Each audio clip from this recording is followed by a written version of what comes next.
The last rays of sunlight painted the dusty streets of Redemption Creek a fiery gold when Wyatt Jenkins dismounted from her horse, her boots hitting the ground with a determined thud. The year was 1876, and the small mining town nestled in the Colorado Territory was buzzing with the usual end-of-day activities. Wyatt adjusted her wide-brimmed hat, shielding her eyes from the setting sun as she surveyed the town that would be her home for the foreseeable future. "Miss Jenkins, I presume?" A portly man with a well-groomed mustache approached, extending his hand.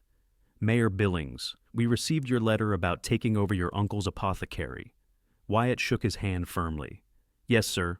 I arrived as soon as I could after receiving news of his passing. My condolences. Harold Jenkins was a good man. Kept half the town alive during last winter's fever." The mayor gestured toward a modest building with a faded sign. "It's been closed since he passed. Town's been missing a proper healer." Wyatt nodded, grateful for the warm reception, but aware of the curious stares from townspeople. A woman running an apothecary alone wasn't common in these parts, but she'd been her uncle's apprentice since she was 16, and at 24, she knew medicines better than most doctors with fancy degrees. "There's something you should know," Mayor Billings said, lowering his voice. "Your uncle had an arrangement with Heath Quinn." The name sent a ripple of whispers through the bystanders who had edged closer to eavesdrop. "And who might that be?" Wyatt asked, though something in the mayor's tone told her she might not like the answer. "Town marshal by title, though some would say he's more outlaw than lawman." The mayor wiped sweat from his brow despite the cooling evening air. "He brings in herbs from the mountains, rare ones. Your uncle provided him with certain medicines in return. It was beneficial for all parties." Wyatt frowned. "What kind of arrangement requires such secrecy?" Before the mayor could answer, the crowd parted like the Red Sea, and a tall figure emerged from the shadows. Wyatt found herself looking up at a man whose very presence seemed to command the space around him. He wore the marshal's star, but everything else about him screamed dangerous, from the twin pistols at his hips, to the scar cutting through his left eyebrow, to the calculating look in his eyes. "That would be my business with Harold, madam." His voice was deep, gravelly, as if rarely used. "And now, I suppose, my business with you." Wyatt squared her shoulders, refusing to be intimidated. "I'm not in the habit of honoring arrangements I know nothing about, Marshal Quinn." A hint of amusement flickered in his eyes. "Then I suppose we have something to discuss." He tipped his hat. "Tomorrow, sundown, I'll come to the shop." Without waiting for her response, he turned and walked away, the crowd giving him a wide berth. "Miss Jenkins," the mayor whispered urgently, "a word of advice. Heath Quinn isn't a man to cross. They say he's killed more men than the mountain winter." "I'm not afraid of him," Wyatt replied, though her racing heart suggested otherwise. "Perhaps you should be," an older woman interjected. She introduced herself as Martha, the owner of the local boarding house. "Heath Quinn was the worst of the worst before he pinned on that badge 3 years ago. Gunslinger, bounty hunter, some say worse. The stories people tell." "They say he can't change," another voice added. "Wolf in sheep's clothing. That's what he is." Wyatt looked in the direction Quinn had disappeared. "Every man has the capacity for change, Mrs. Martha, and I don't judge people based on stories." Martha patted her arm sympathetically. "Honey, those aren't stories. They're warnings." Wyatt spent the night at Martha's boarding house, then rose early to inspect her inheritance. The apothecary was small but well stocked, with dried herbs hanging from the ceiling and shelves lined with jars and bottles. Her uncle's meticulous handwriting labeled everything, and his journal detailed treatments and patients. As she dusted and organized, townspeople began to trickle in, first out of curiosity, then with actual ailments once word spread that she was indeed knowledgeable. By late afternoon, she'd treated a miner's cough, a child's rash, and wrapped the sprained wrist of a ranch hand. The bell over the door jingled as the last customer left, and Wyatt looked up to see the sun beginning its descent. Quinn would be arriving soon. She busied herself preparing for the encounter, reading through her uncle's journal for any mention of the mysterious marshal. She found it near the back, a series of entries detailing an arrangement. Quinn brought rare herbs from deep in the mountains, plants that couldn't be bought or cultivated. In exchange, her uncle provided medicines, laudanum, and more potent concoctions with no questions asked. The bell jingled again. Wyatt closed the journal and looked up to see Heath Quinn filling the doorway, his tall frame silhouetted against the setting sun. He removed his hat as he entered, revealing dark hair streaked with premature silver at the temples. "Miss Jenkins," he nodded in greeting. "Marshal Quinn." She straightened, determined to show no weakness. "I've been reading about your arrangement with my uncle." He moved through the shop with surprising grace for a man his size, examining bottles and jars as if assessing their worth. And I'm not comfortable continuing it without knowing more. Who are these medicines for? Why the secrecy? Quinn's eyes, a striking shade of green that seemed out of place in his weathered face, assessed her carefully. "Your uncle understood discretion.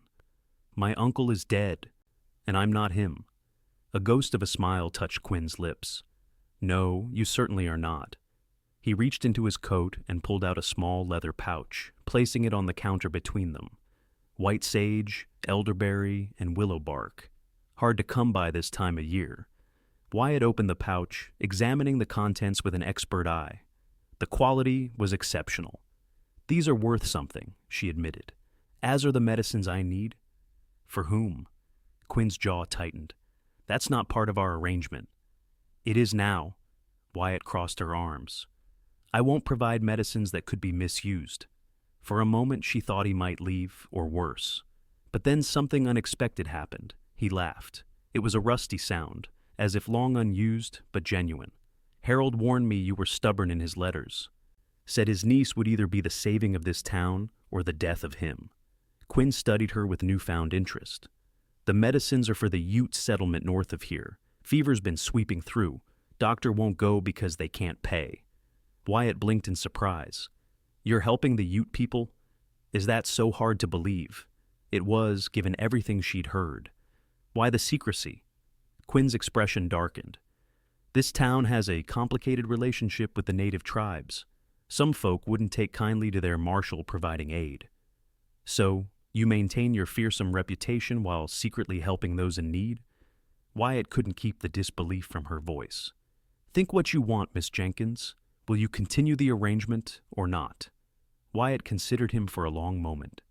"I'll prepare the medicines, but on one condition I deliver them with you.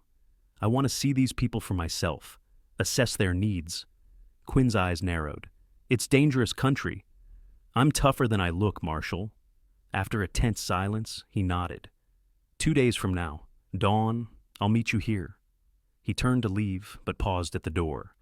"And Miss Jenkins, come armed. Not everything in these mountains follows arrangements." The next day, Wyatt gathered supplies and prepared medicines, ignoring the whispers that followed her through town as she visited the general store. "Heard you had a visit from Quinn," the storekeeper said, eyeing her suspiciously as he wrapped parcels of sugar and coffee. "Word travels fast in Redemption Creek," Wyatt replied neutrally. "Be careful with that one," he warned. "Man's got more blood on his hands than the town butcher." "People can change," Wyatt said, paying for her purchases. The storekeeper snorted. "Not men like Quinn. Snake sheds its skin, but stays poisonous." By evening, similar warnings had come from half a dozen townspeople. Their fear of Quinn seemed genuine, yet it contrasted sharply with his claim of helping the Ute. Wyatt found herself increasingly curious about the enigmatic marshal.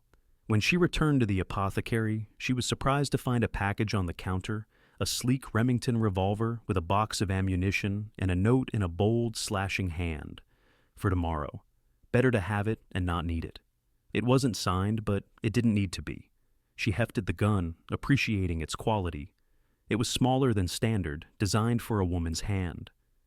The gesture was unexpected and oddly thoughtful, making Quinn even more of a puzzle. Dawn broke crisp and clear 2 days later. Wyatt had slept poorly, both nervous and excited about the journey ahead. She dressed practically in riding clothes, tucked the Remington into her belt, and packed her medical supplies in saddlebags. Quinn was waiting outside on horseback, leading a second mount, a gentle-looking chestnut mare. "She's steady on mountain trails," he explained as Wyatt approached. They rode in silence as the town fell behind them, the terrain growing increasingly rugged. Quinn set a brisk pace, occasionally glancing back to check on her. Wyatt was a competent rider, having grown up on her father's small horse ranch in Missouri, before being sent to apprentice with her uncle. But The mountain paths demanded full attention. "How far is the Ute settlement?" she asked when they paused to rest the horses near a mountain stream. 4 hours more, Quinn replied, scanning the horizon with practiced vigilance. "We'll be there by midday, back by nightfall if we're lucky." Wyatt took a drink from her canteen. "How did you come to be helping them? It doesn't align with what people say about you." Quinn's mouth twitched. "And what do people say about me, Miss Jenkins? That you're dangerous, that you've killed men. Both true, that you can't change." At this, something flickered in his eyes. Pain, perhaps, or resignation. Also, probably true. Yet here you are, risking your reputation to help people who can't repay you. Quinn mounted his horse without responding, effectively ending the conversation. They continued in silence, climbing higher into the mountains. The views were breathtaking, but Wyatt noticed Quinn never stopped scanning their surroundings, one hand always near his gun. "You're expecting trouble," she observed after another hour. "Always," he replied simply. "From whom?" Quinn glanced at her. "These mountains have predators of all kinds, 4-legged and 2. Some prospectors don't take kindly to the Ute. Some Ute bands don't take kindly to whites crossing their territory. And then there are those who simply take whatever they want from whoever can't stop them." As if his words had conjured them, riders appeared on the ridge above 3 men on horseback, watching their approach. Quinn tensed, motioning for Wyatt to stay behind him. "Problem?" she asked quietly. "Maybe." His hand rested on his gun. "Those aren't Ute." The riders descended, blocking the narrow trail. Their clothes were ragged, their expressions hostile. The leader, a bearded man with a jagged scar across his cheek, grinned when he recognized Quinn. "Well, if it ain't the law from Redemption Creek," he drawled. "Far from your jurisdiction, ain't you, Marshal?" "Dawson." Quinn's voice was flat. "Thought you were still enjoying the hospitality of Yuma Prison." "Early release for good behavior," Dawson laughed, revealing missing teeth. His gaze shifted to Wyatt, and his expression turned predatory. "Who's your pretty friend?" "Someone you don't want to concern yourself with," Quinn replied, his tone carrying a clear warning. "We're passing through. No trouble needed." Dawson's eyes narrowed. "These are our mountains now. Passage requires a toll." "We have nothing of value," Wyatt spoke up, earning surprised looks from all 4 men. "I disagree, madam," Dawson leered. "Pretty thing like you is plenty valuable." Quinn's movement was so fast, Wyatt barely registered it. Suddenly his gun was drawn and aimed at Dawson's head. "She's under my protection. Unless you want to revisit our last encounter, I suggest you move aside." The tension stretched, wind whistling through the mountain pines. Dawson's companions shifted nervously, but the scarred man seemed to be calculating his odds. 3 against 1, Quinn," he said, though he made no move for his weapon. "Poor odds for you," Quinn replied coldly. "You've seen what I can do." Something in his voice must have convinced Dawson, because after another tense moment, the outlaw grudgingly gestured for his men to move aside. "This ain't over." "Quinn?" "It never is with your kind," Quinn replied, keeping his gun trained on them as he and Wyatt rode past. Once they were out of earshot, Wyatt released the breath she'd been holding. "What was that about?" "Dawson and I have history. I'm the one who sent him to Yuma 2 years ago." Quinn holstered his weapon but kept glancing behind them. "We need to pick up the pace. They might decide to follow." They rode harder after that, the trail growing steeper and more treacherous. Wyatt's thoughts raced. Quinn had just risked himself to protect her without hesitation, contradicting everything she'd heard about his selfish, dangerous nature. By midday, they reached a high valley nestled between peaks. A collection of structures came into view, a mixture of traditional dwellings and more permanent log cabins. Smoke rose from several fires, and as they approached, Wyatt could see people moving about, though with less vigor than she would expect from a healthy settlement. Quinn was greeted with obvious respect by an older man who introduced himself as Chief Running Elk. Wyatt was surprised to see genuine warmth in the exchange, especially when a group of children ran up to Quinn, clearly delighted by his arrival. One small girl tugged at his coat until he lifted her up, her tinkling laughter at odds with his gruff exterior. "You bring medicine?" Running Elk asked in accented English, turning to Wyatt with hope in his weathered face. "Yes," she replied, dismounting, "and I'm trained in its use. I'd like to see your sick, if I may." The next few hours were a blur of activity as Wyatt moved from dwelling to dwelling, treating fever, cough, and the complications that had followed. The illness wasn't complex influenza, most likely, but without proper treatment, it had taken a severe toll. 3 had died already, including 2 elders and a child. Quinn surprised her by assisting capably, translating when needed and helping to administer medicines. He knew many of the patients by name, inquiring about their families with what seemed like genuine concern. "You've been helping them for some time," Wyatt observed as they took a brief rest, accepting a cup of broth from a grateful woman. Quinn nodded. 3 winters now. Why? The question that had been burning in her mind finally escaped. His gaze turned distant. "Redemption is a rare thing, Miss Jenkins. Sometimes it comes in unexpected ways." Before she could press further, Running Elk approached. "The children wish to thank the medicine woman," he said with a slight smile. "They have prepared something." Wyatt found herself seated by the central fire as a group of children performed a dance, their movements telling a story. She couldn't quite interpret, but found beautiful nonetheless. Quinn sat beside her, and in the firelight, his features seemed softer, the hardness temporarily eased from his eyes. "They are thanking the spirits for sending help," he explained quietly. "The young one in the blue blanket lost her mother last week. The boy beside her lost his grandfather." Wyatt felt tears prick her eyes. "They've suffered much, and will suffer more if the reservation agent has his way," Quinn said, a rare bitterness entering his voice. "He's been reducing their rations, claiming budget constraints, pushing them to give up more land." "That's terrible," Wyatt said. "Isn't there anything that can be done?" "I do what I can. Bring supplies when possible. Your uncle helped with medicines." He glanced at her. "Not exactly the activities of the dangerous outlaw you've heard about, I imagine." Wyatt studied him in the firelight. "No," she admitted. "Which makes me wonder why you maintain that reputation in town." Quinn's expression closed. "Fear keeps people in line. Respect is harder to earn and easier to lose." "Is that why you became marshal? To be feared?" He didn't answer immediately, his gaze fixed on the dancing children. "I became marshal because the town needed one, and I was good with a gun. The rest happened." The conversation was interrupted when Running Elk announced it was time for the evening meal. The celebration was modest given the tribe's circumstances, but genuine in its warmth. Wyatt found herself moved by their resilience and hospitality despite their hardships. As the celebration continued, Quinn excused himself. Wyatt found him later at the edge of the settlement, staring out at the darkening mountains. "We should leave soon," he said when he sensed her approach. "I don't like traveling these trails after dark, especially with Dawson out there." "The children want us to stay," Wyatt said. "They've prepared sleeping quarters." Quinn shook his head. "Too risky. I have responsibilities in town." "So dedicated to your martial duties," Wyatt observed with a slight smile. He gave her a sharp look. "Mock if you want, but that badge means something, even if most don't understand why I wear it." "I wasn't mocking," Wyatt said softly. "I'm trying to understand the man behind the reputation."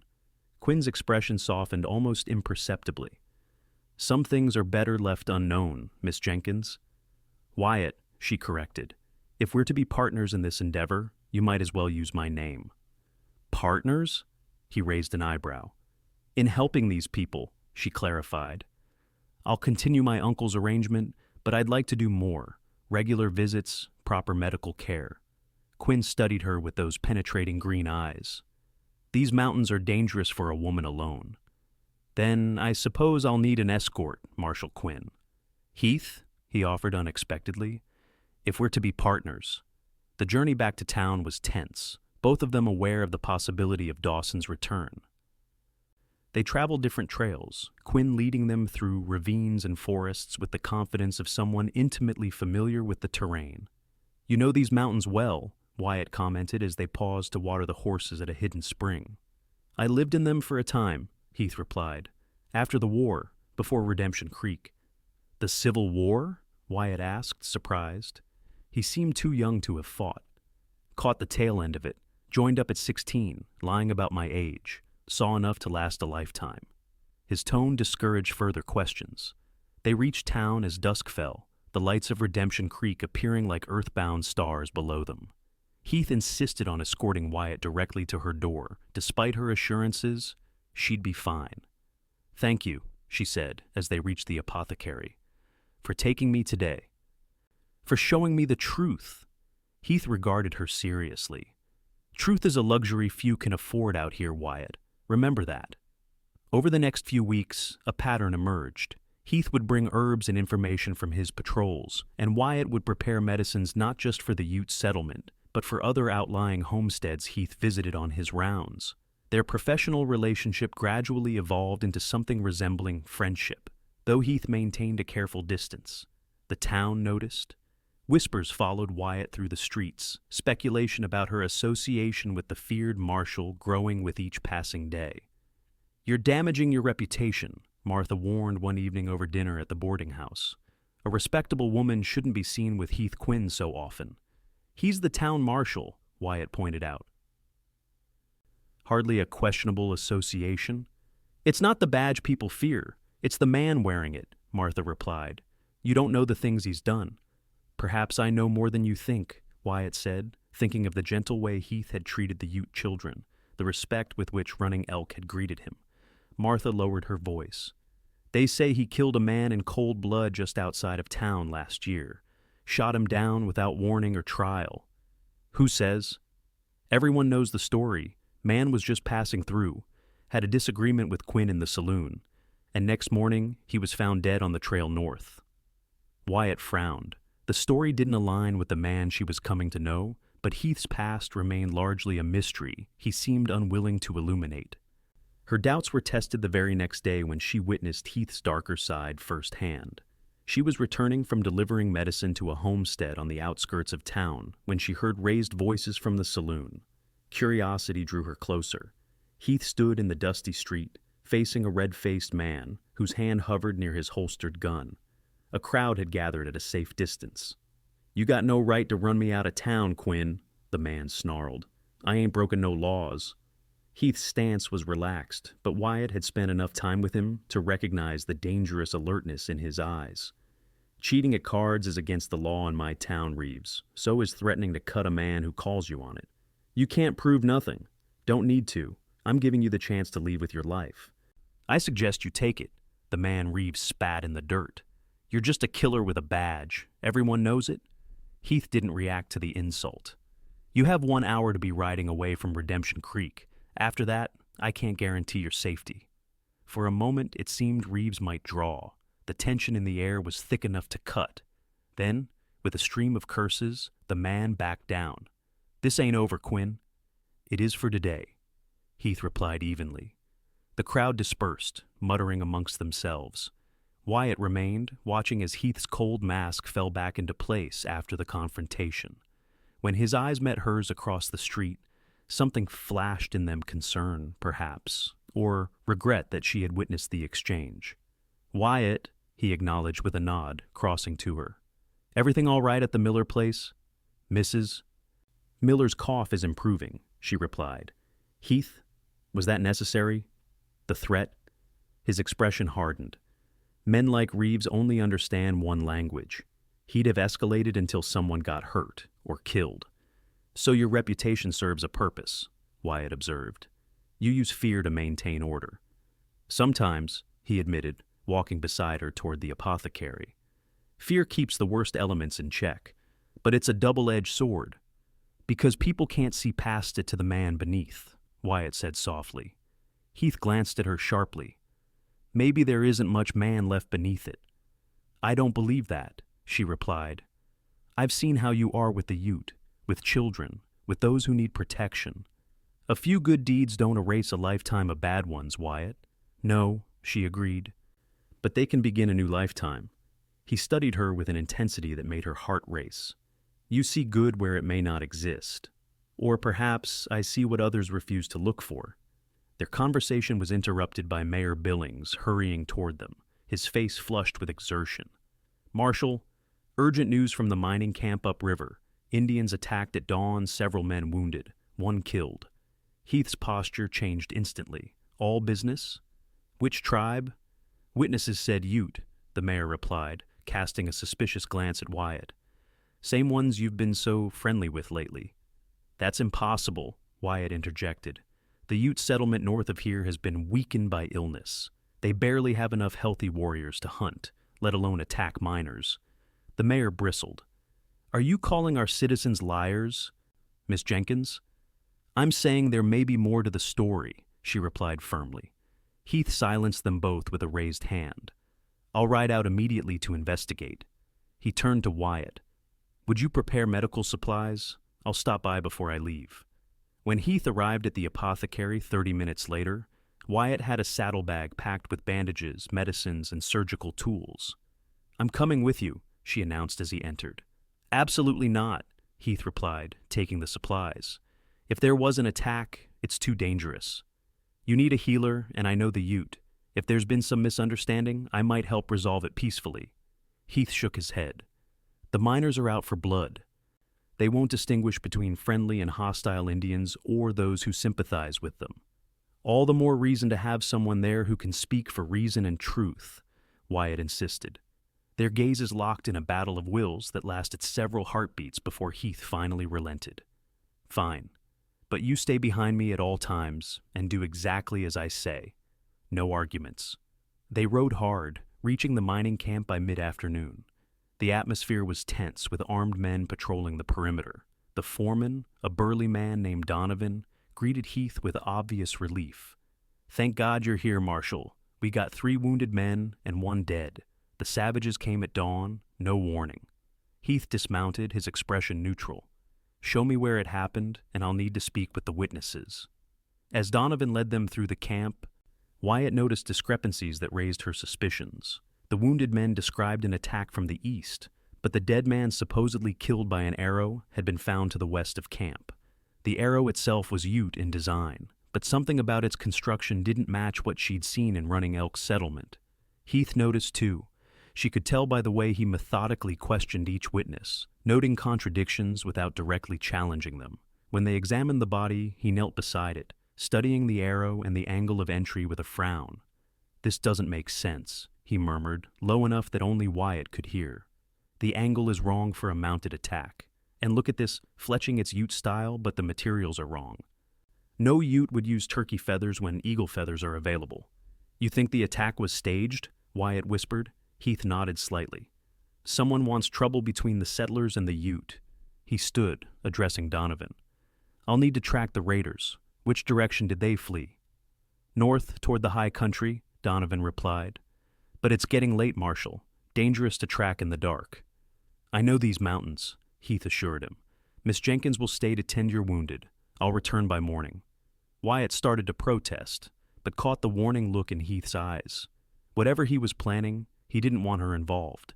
After Heath departed, Wyatt focused on treating the injured miners. Their wounds were genuine, though less severe than initially reported. As she worked, she listened to the men talk, picking up disturbing threads of conversation. "Good timing, really. That vein was playing out anyway. Dawson says with the Indians blamed, the settlement will have to be moved. New claims just waiting to be staked once the army clears them out." By nightfall, Wyatt had pieced together a disturbing theory. She was contemplating how to get word to Heath when a commotion outside the medical tent caught her attention. Riders were approaching at least a dozen, led by a familiar bearded man with a scar across his cheek. Dawson. "Where's the marshal?" he demanded as he dismounted. His gaze fell on Wyatt, and a slow, unpleasant smile spread across his face. "Well, look who's here. Quinn's pretty little friend." Donovan stepped forward nervously. "Quinn rode out to track the Indians. Won't be back till morning." "Perfect timing," Dawson drawled. "Boys, secure the camp. No one leaves." Wyatt realized with growing horror that she was witnessing a takeover, and that Heath had ridden into a trap. Dawson's men had staged the attack, probably killing the unfortunate miner themselves, knowing it would draw Heath away from town and into vulnerable territory. She needed to warn him. But how? Dawson's men were posting guards around the perimeter, effectively making her a prisoner. "What do you want with Heath?" she demanded, confronting Dawson directly. The outlaw chuckled. "Straight to first names, is it? You and Quinn must be cozier than I thought." He circled her predatorily. "What do I want?" Just what he took from me 2 years of my life in Yuma, my reputation, my territory. Everything. You're a criminal, Wyatt said coldly. He was doing his job. Dawson grabbed her arm, his fingers digging painfully. Quinn was worse than me before he pinned on that star. Don't fool yourself, woman. He's killed more men than smallpox. Let go of me, Wyatt demanded, refusing to show fear. To her surprise, Dawson released her with a laugh. No need to damage the bait. Quinn will come for you, and when he does... He drew a finger across his throat in a universal gesture. Wyatt was escorted to a small storage shed and locked inside. Through the cracks in the wooden walls, she could see men preparing ambush positions around the camp. Heath would be walking into a killing field, and it would be her fault for insisting on coming. The hours crawled by as Wyatt searched desperately for a way out. The shed was solid, the single window too small for even her slim frame. As night deepened, she became aware of voices just outside Dawson and one of his men, speaking in low tones. Runner just got back. Quinn never went north. Bastard circled around to the Ute settlement. You think he figured it out? Dawson sounded concerned. Must have. Donovan says the woman was asking questions, examining everything. She might have tipped him off. Doesn't matter, he'll still come back for her. Post extra men on the approaches. I want to know the second he shows his face. Their footsteps receded, leaving Wyatt with renewed hope. Heath hadn't fallen for the trap. He'd somehow seen through the deception and gone for help, presumably to Running Elk's people, but he would indeed come back for her, walking into danger regardless. Hours later, Wyatt was jolted from an uneasy doze by gunfire. It came from the edge of camp. Sporadic at first, then intensifying. Shouts and curses followed, then an eerie silence punctuated by occasional shots. The door to the shed suddenly burst open.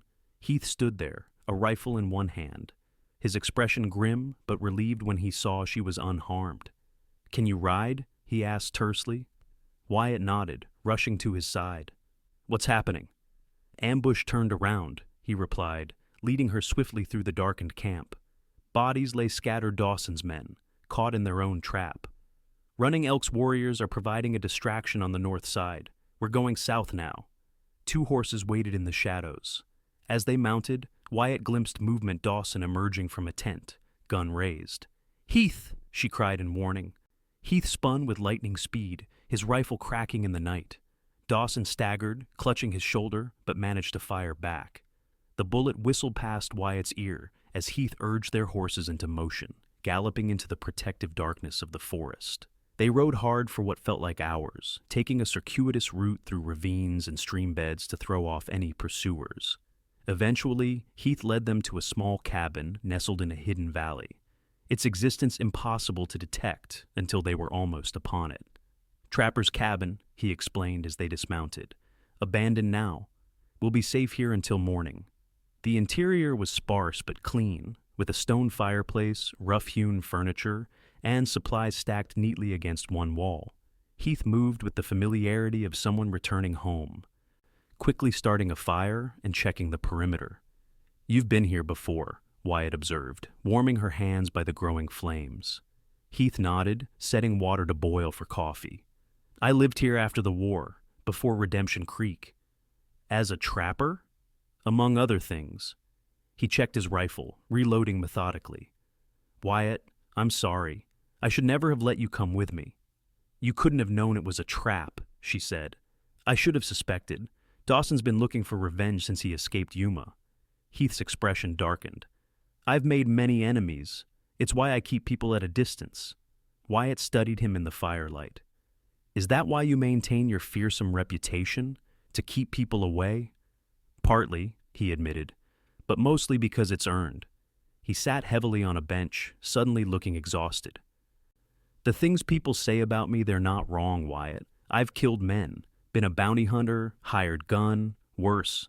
After the war, I was lost, angry, used my skills the only way I knew how. What changed? Wyatt asked softly. Heath stared into the fire, his green eyes reflecting the flames. 3 years ago, I took a bounty on a man hiding in these mountains. Found him living with a Ute family who'd taken him in. He was teaching their children, helping them understand the white man's ways so they could better protect themselves. He paused, the memory clearly painful. I was going to take him in anyway. The bounty was substantial, but running elk offered me something more valuable, a purpose, a chance to use my skills to protect rather than hunt. He said even a wolf can learn to guard the flock. So you let the man go? Heath nodded. Came down to Redemption Creek after that. Town needed a marshal, someone who could handle the rough elements. The badge gave me authority to do what Running Elk suggested: protect those who needed it, including his people. Wyatt moved to sit beside him. That's why you maintain the fearsome reputation. It's a shield for the good you do. The reputation is real, Heath emphasized. I am dangerous, Wyatt. Dawson and his kind fear me for good reason. But you've changed how you use that danger, she pointed out. That's what matters. Heath looked at her with an intensity that made her breath catch. You're the first person to see that. To look beyond what I've been to what I'm trying to be. Perhaps others would see it too if you let them closer, Wyatt suggested. I can't afford to let people close, Heath said quietly. It gives my enemies leverage, as Dawson demonstrated today. He'd have killed you to hurt me. The implication that she meant something to him hung in the air between them, unacknowledged but undeniable.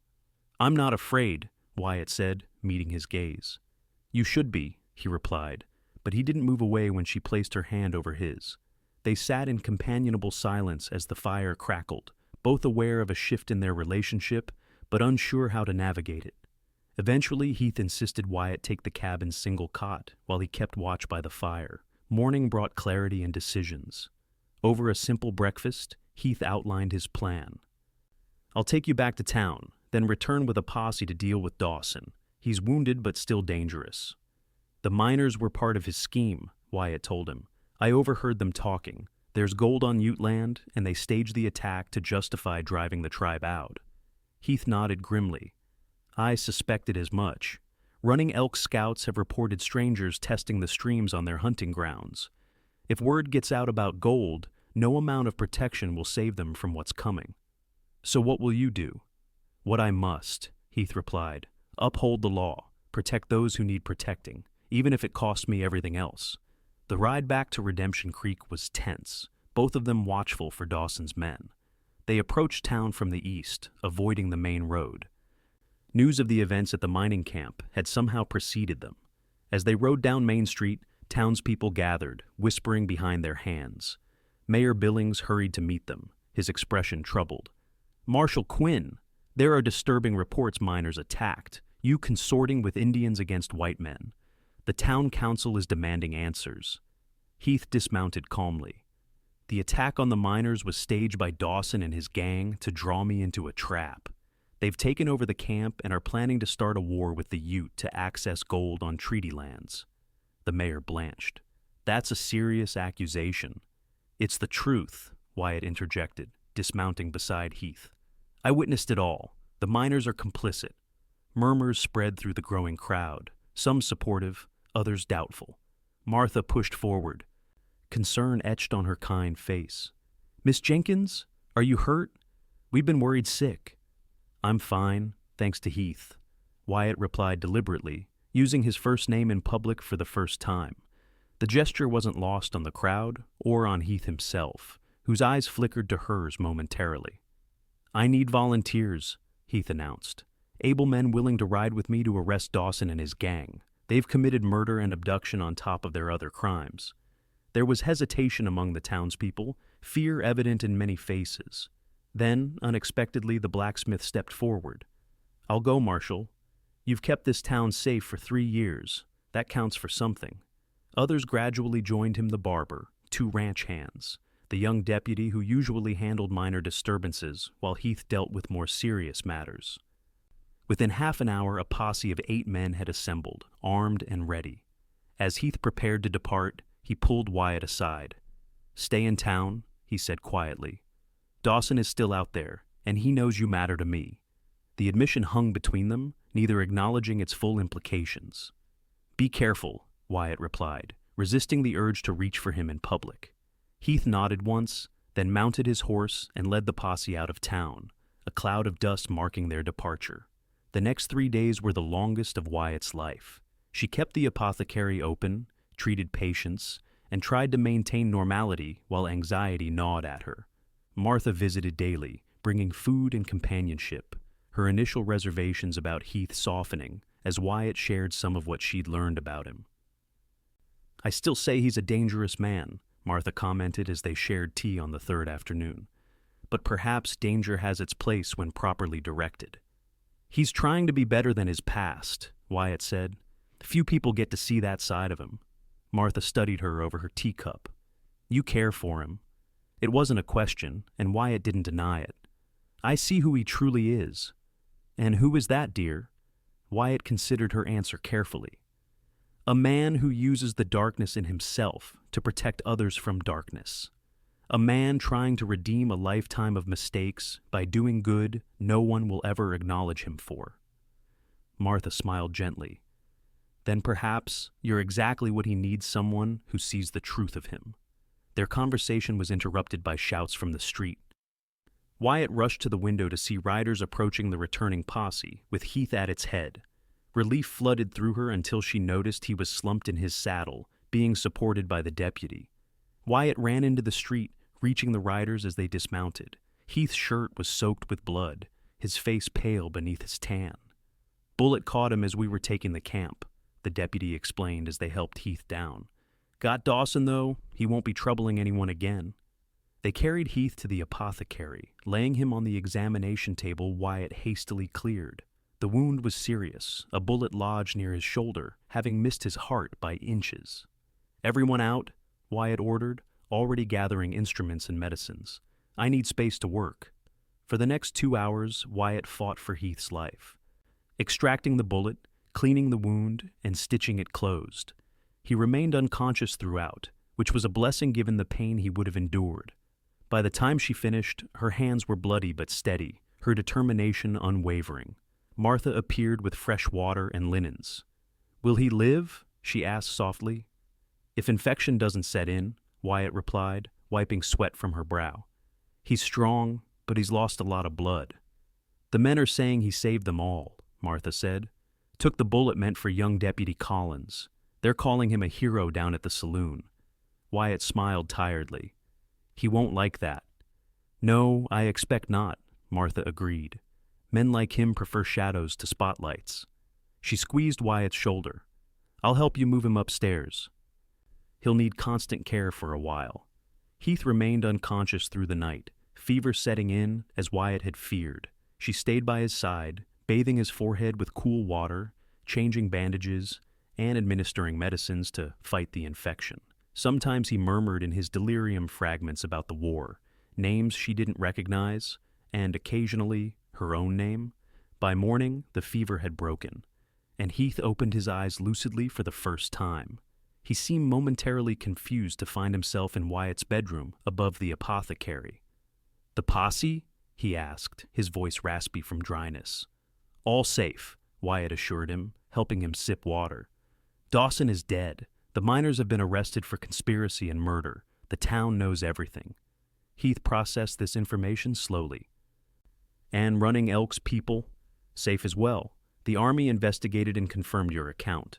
The treaty lands will remain protected for now at least." Relief flickered across Heath's face before pain reasserted itself. "How bad?" he asked, glancing at his bandaged shoulder. "Bad enough," Wyatt replied honestly. "But you'll recover with time and proper care." "Which I assume you'll be providing?" A hint of his usual dryness had returned to his voice. "Unless you'd prefer Doc Williams," Wyatt smiled. "But he's not as gentle as I am." "No," Heath agreed, his green eyes holding hers. "He's certainly not." Over the next 2 weeks, Heath recovered slowly under Wyatt's care. Word of his actions spread throughout the town and beyond, gradually shifting perceptions. The deadly gunslinger image remained, but it was now tempered with stories of justice and protection. People began to approach him differently when he was well enough to sit on the porch of the apothecary, still weak but improving daily. Mayor Billings visited officially to thank Heath for preventing what could have been a bloody conflict with the Ute. Running Elk himself came to town, an unprecedented event accompanied by 2 warriors, to honor the man who had protected his people at great personal risk. "The town's seeing you differently," Wyatt observed one evening as they shared a quiet dinner upstairs.